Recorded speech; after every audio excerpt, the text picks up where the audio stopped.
Vamos dar continuidade ao estudo sobre o Egito Antigo, segunda parte.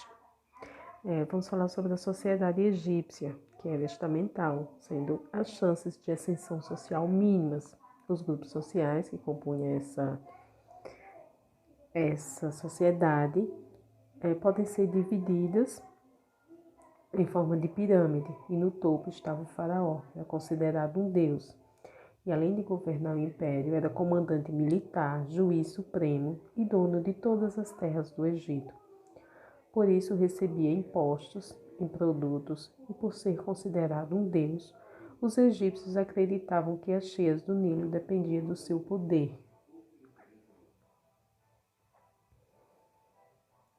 Os altos funcionários eram outro grupo, tinha posição de destaque. O principal era o vizir, a maior autoridade, depois do faraó, chefiava a polícia, controlava a justiça e arrecadava impostos. Os escribas também faziam parte dessa sociedade, estavam entre esse grupo. Eles estudavam 5 anos para exercer a profissão, com conhecimentos de cálculo, leitura, escrita, e controlava toda a vida econômica no Egito, desde as áreas cultivadas, os rebanhos, o volume da colheita, os impostos, entre outros. Eles trabalhavam também para os templos, para o exército. Eram responsáveis pela escrita no reino. Os sacerdotes era outro grupo que fazia parte desse seleto grupo, executando os serviços religiosos e administrativos dos templos. Eram riquíssimos em virtude das oferendas recebidas dos fiéis. Um outro grupo social era composto pelos artesãos, os carpinteiros, ferreiros, joalheiros, entre outros. Tinha os comerciantes também, que prosperaram bastante no novo império, com comércio interno e externo. E os militares, com as guerras do novo império, conseguiram riqueza e prestígio. Muitos lutavam em troca de terras ou parte dos saques que faziam durante as guerras.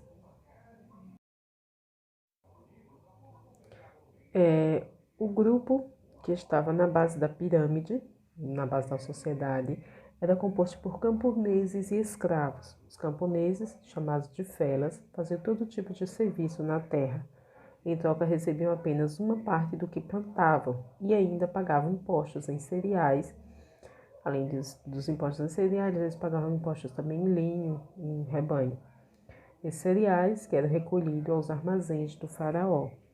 Eles também trabalhavam em obras públicas, como estradas, limpezas de canais, transporte de pedras para a construção de túmulos, templos e palácios. Por isso, alguns historiadores afirmam que os egípcios viviam em regime de servidão coletiva. Atribui-se aos egípcios a invenção do arado puxado por bois em 3100 a.C. Os escravos eram em sua maioria prisioneiros de guerras, faziam os trabalhos mais pesados e perigosos em minas e pedreiras e nas grandes obras públicas. Não era a principal mão de obra dessa sociedade, por ser em pequena quantidade. Ainda falando sobre a sociedade egípcia, um grupo que não corresponde a um grupo social, mas que merece destaque, é o papel da mulher, pois elas desempenharam importantes papéis como sacerdotisas, funcionários do governo, artesãs, camponeses e faraó. Apesar da maioria dos faraós serem homens, existiam faraós mulheres. Um exemplo famoso foi Cleópatra, que governou entre 51 a.C. a 30 a.C., período em que os romanos dominavam o Egito. Uma outra faraó famosa também foi Hatshepsut, muito famosa na história do Egito. Sobre a prática da agricultura no Egito, na época da semeadura, os funcionários avaliavam a extensão das terras cultiváveis, disponibilidade de mão de obra, distribuía sementes, estipulava a quantidade de grãos que devia ser pago como tributos. A agricultura foi possível graças às águas do Nilo, através das obras de irrigação. Era chamada agricultura de regadio. Alguns estudiosos dizem que os agricultores foi quem construiu o Egito, pois foram esses trabalhadores que faziam praticamente todo o trabalho do império através do modo de produção asiático. Sobre a religião, eles eram politeístas e acreditavam na vida após a morte. Por isso, desenvolveram técnicas de mumificação para que o corpo tivesse condições de receber a alma que voltaria à vida após o julgamento no tribunal da deusa Osíris. E no túmulo também era colocado vários objetos pessoais, como joias, armas, alimentos, entre outros, que teriam utilidade. O túmulo do faraó Tutancâmon, por exemplo, estava repleto de objetos luxuosos, com uma mobília de mais de 5.000 objetos. No início, só o faraó era mumificado. Depois, se popularizou de acordo com as condições financeiras de cada um.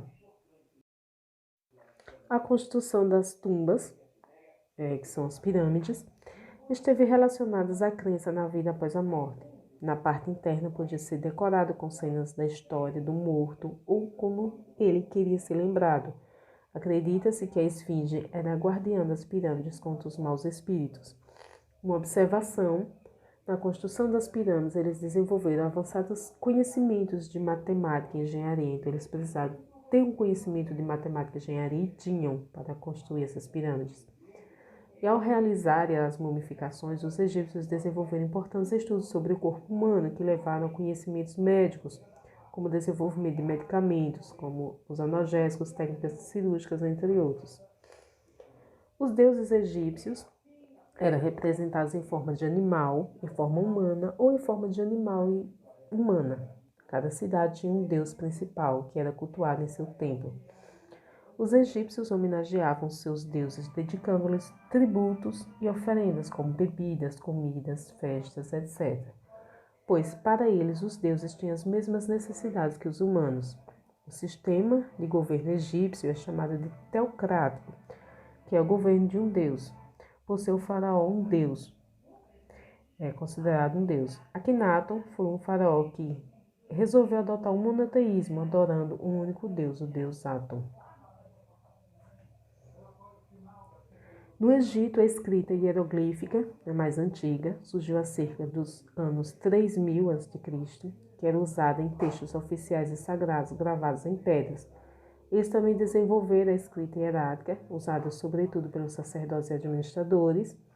Também desenvolveram a escrita demótica, que era mais abrangente à população, sendo usada em assuntos do cotidiano, como cartas, questões comerciais. Claro que a população que usava tinha um certo destaque social. Os camponeses, por exemplo, não deixaram registros escritos. Nessa escrita, os sinais passaram a representar os sons das palavras, sendo de mais fácil compreensão. O francês Champollion desvendou a escrita egípcia em 1822, após 11 anos de estudo da Pedra de Roseta, que é um bloco de basalto encontrado no fundo do rio Nilo pelas tropas de Napoleão em 1799.